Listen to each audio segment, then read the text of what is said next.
Hello everyone, this is Matt Miller, your Dean of Online Instruction, and today I wanted to share with you just a couple of little things you'll want to do prior to the class beginning, your class beginning in Canvas. Now, we are currently about to start a new semester, and so now is a very good time, if you haven't done so already, to go in and make sure your course is published and to make sure that the materials in your course is published, and also a number of other things just to make sure your course is ready to go on day one. So you can see that I'm in a class right here, just a sample class that I've put together, borrowing from someone else's class. And in my class, you can see that currently my course is not published. Okay, that red unpublished means that the course is not published, which means that the students cannot see that course until it is published. Before I do that, though, I also want to be sure because like I said, I can publish at any time, but I might want to make sure my course is all ready and ready to go, and everything is put together before I actually hit that publish button to launch my course. So the first thing that I want to do is to take you actually to the course settings. So if I go down here to course settings, you'll recall that if I scroll down here to the course term, basically this is the fall second 8-week class, we're going to call it, and so it's going to be designated as a fall 2018 course. All courses, when they are built and brought into Canvas, they actually come with a beginning and an ending date, which means that a fall second 8-week class will not actually be visible until the first official class day, and then it will also go away from the student's view after the course is completed in December. And so essentially what that means is that it does protect you as a professor from having students getting into your course before you're ready for them to, or getting into your course after the course is concluded. And that's great, but the thing is, if the course is not published, which we'll talk about again in just a second, then students will not see the course regardless. So the first thing that you might want to do is to make sure that you adjust your beginning and ending dates. Now, your beginning and ending dates, fortunately, are going to be set for the first day of class. The beginning date is, and the ending date is going to be set for just a day past the ending date. That is something we can control institutionally. For those of you who remember Blackboard, remembering me telling you to check your ending dates all the time, you don't have to do that necessarily anymore. However, many of you want to give your students a couple extra days to wrap up any loose ends in the course. I highly recommend it, particularly for a lot of our dual credit students who may not be following the same schedule as we are at Navarro College. So to do that, one of the things I want to show you is how you can consult the actual academic calendar.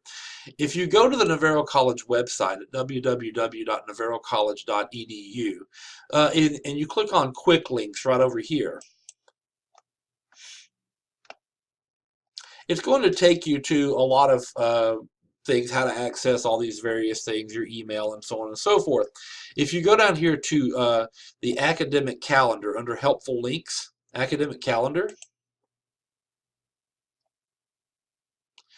there you're going to see actually the 2018-2019 academic calendar. This will change obviously with time or whatever.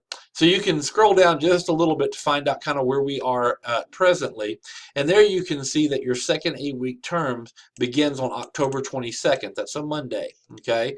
And you can also see when late registrations are, when the deadlines to drop are, last day to drop, and all that kind of good stuff is out there. So October 22nd is our start date, and then our ending date, of course, is going to be December 15th. If I scroll down here, it'll say fall semester ends December 15th.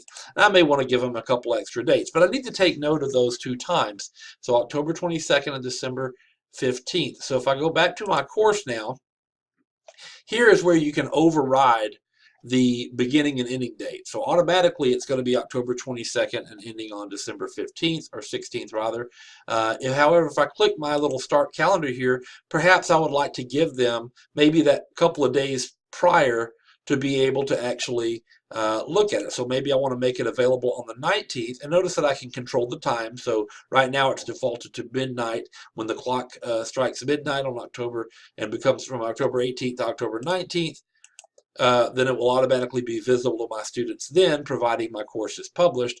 And then at the ending date, I can also choose when that will be. So I'll scroll over to December.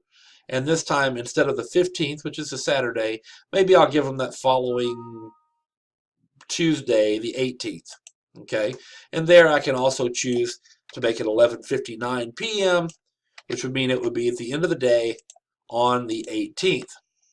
Okay, so there. Now I've put my dates in there. Now there's a another important thing you have to do here, and that's located right below the calendar, the start and end date boxes, is this little check box here that says users can only participate in the course between these dates.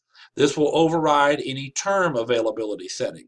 So what that means is I need to click this to override the term availability setting and for users to participate between October 19th and December 18th, these dates, okay? And then the last thing you have to do here is scroll all the way to the bottom and make sure you choose Update Course Details. So in doing that now, I have now overridden then the term dates, and I've given my students a couple of days prior to and a couple of days after to be able to access my course.